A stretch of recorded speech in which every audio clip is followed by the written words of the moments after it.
Falconer X. Florida State show guys sounded like Miami under Manny Diaz, talking up 2- and 3-star guys. I like Mario Cristobal going after 5-star guys. I mean, cook a gourmet meal, you need gourmet ingredients. You know what I mean? So I'm not saying that there can be no 3 stars. We just talked about Jackson Carver up top. We talked about Reed Mike Scud and some other guys. But those should be the exception, not the rule. You know what I mean? And yeah, you can get to the point where, you know, you're doing too much mainly, and 2 5-stars will come to Miami regardless. They were not coming to Miami regardless, James. No.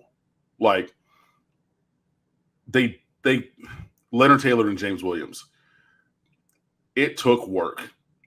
They were not Duke Johnson. Now, Duke Johnson, that man committed and said, I was always going to Miami. I'm from Miami. I went to New Orleans.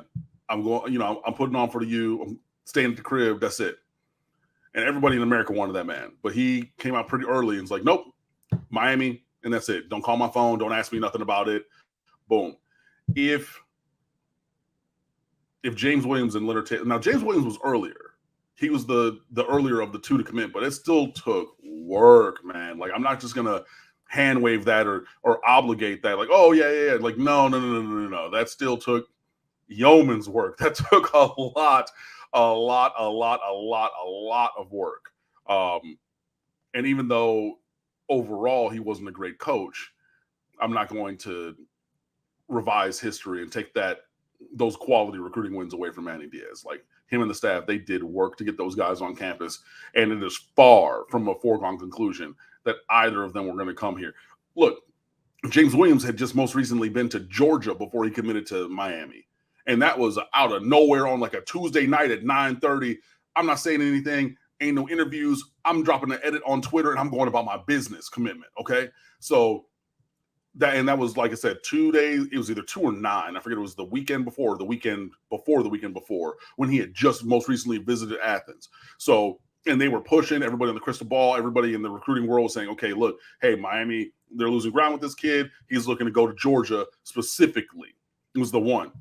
Florida was involved with Leonard Taylor, as were other schools, up until he committed as well. So, yeah, saying that they were both going to come 100% to Miami and there was no chance for anybody else, with all due respect, that's just factually inaccurate.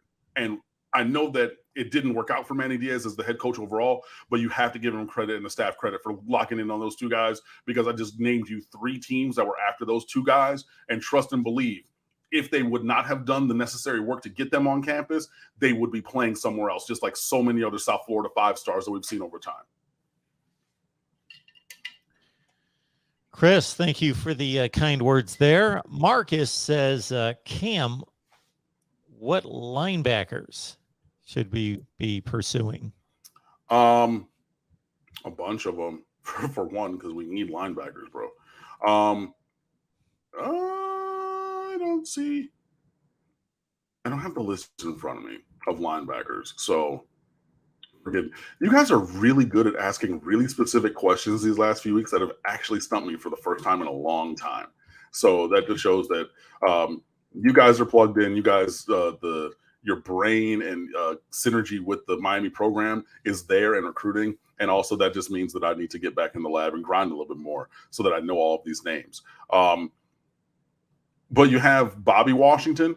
That's Robbie Washington's brother, who's a 3-star, but he could end up as a 4-star. He's a big athletic kid. He's 6'5", like 6'3", 210, and he can run. This kid is definitely, I think, a blue chipper, not just because his twin brother happens to be a blue chip wide receiver. He could play himself. You got the Malik Bryant kid from Orlando. You got Raul Aguirre from Georgia. Yeah, there are names out there that you're going to need to be looking at. For linebacker, I don't have the categorical list right now, but good on y'all. Lewis Carter, Malik Bryant.